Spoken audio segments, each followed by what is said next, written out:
Абалдар министрлигине заманбап, кубаттуу жана эң акыркы үлгүдөгү атайын техникалар алынып келип, салтанаттуу түрдө тапшырылганы турат.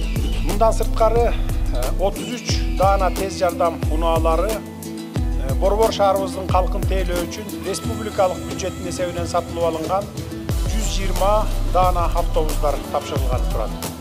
Техникалык потенциалын чыңдоо максатында атайын техникаларды алып жатканыбыздын баары элибиздин коопсуздугун камсыздоо үчүн. Сиздер өзүңүздөр күбө болгондой, бүгүнкү тапшырылып жаткан 100 даана өрт өчүрүүчү унаадан сырткары жакында эле заманбап 2 тигучак, 58 өрт өчүрүүчү унаа, 81 инженердик техника жана 34 ар түрдүү техникаларды бюджеттик каражатыбызга сатып алганбыз.